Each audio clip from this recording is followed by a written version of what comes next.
Vous avez la parole, ma chère Oui, collègue.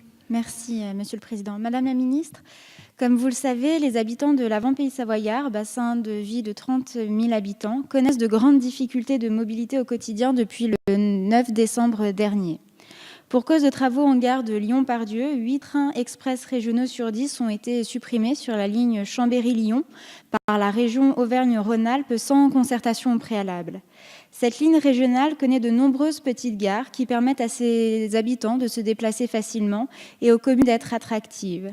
Aujourd'hui, ce sont 3 000 salariés, chefs d'entreprise, étudiants, bénévoles qui entreprennent un parcours du combattant afin de partir travailler le matin et de regagner leur domicile le soir du fait d'un cadencement des trains drastiquement réduit et ne correspondant pas aux horaires de la population active. Certes, depuis la loi SRU mise en application en 2002, les régions sont devenues autorités organisatrices des transports, mais l'État reste le garant d'un système ferroviaire cohérent.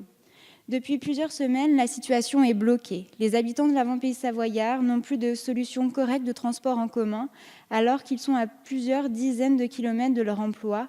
Le gouvernement doit donc réagir.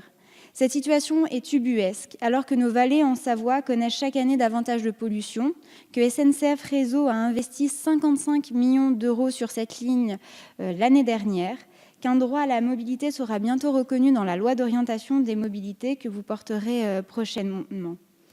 Alors que la politique du gouvernement est de désenclaver les territoires périurbains et ruraux tout en luttant contre la pollution, comment envisagez-vous, Madame la Ministre, de mettre un terme à cette situation de blocage qui réduit à néant la mobilité des habitants de l'Avant-Pays savoyard?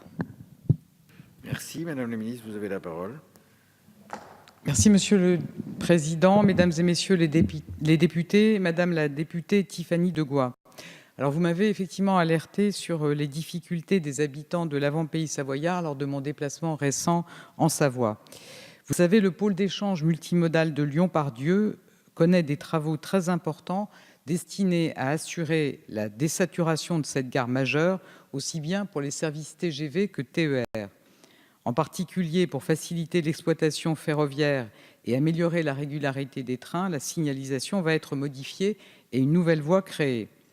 Ce projet d'ampleur se traduit, pendant la période des travaux, par la neutralisation de 2 voies sur 11, limitant donc la capacité d'accueil des trains. Le schéma de desserte et les horaires des TER du service annuel 2019, qui a débuté en décembre 2018, ont par conséquent dû faire face à des adaptations importantes.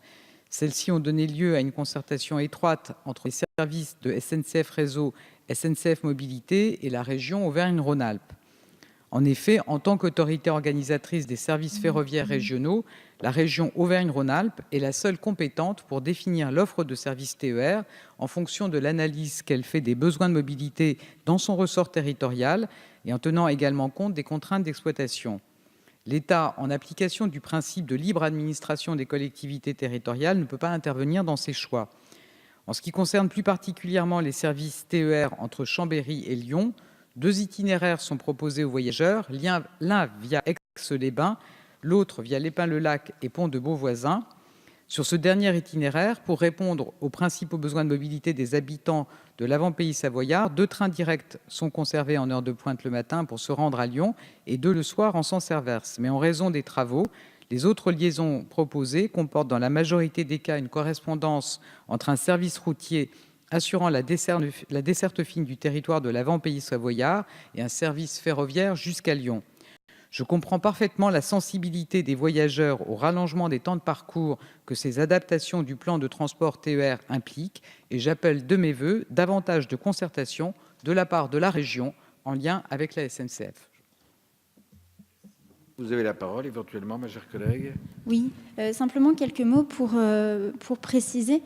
Bien sûr qu'il y a des travaux et que les habitants le comprennent, mais si vous voulez, c'est que sur la plupart des lignes de la région, ça a été 20% de suppression de trains en moins, alors qu'il y a eu 80% de trains en moins. Et encore une fois, c'est le sentiment dans les territoires ruraux, le sentiment d'une injustice qu'on favorise toujours les agglomérations. Donc bien entendu, il y a eu un problème de concertation avec la région qui est évident, et peut-être repenser dans la loi, prendre en opportunité la loi d'orientation des mobilités qui arrive, peut-être pour donner plus de pouvoir à l'autorité de la qualité de service dans les transports, et aussi revoir les comités de ligne, peut-être les rendre obligatoires également pour qu'il y ait de la concertation pour les voyageurs. Je vous remercie encore, Madame la Ministre.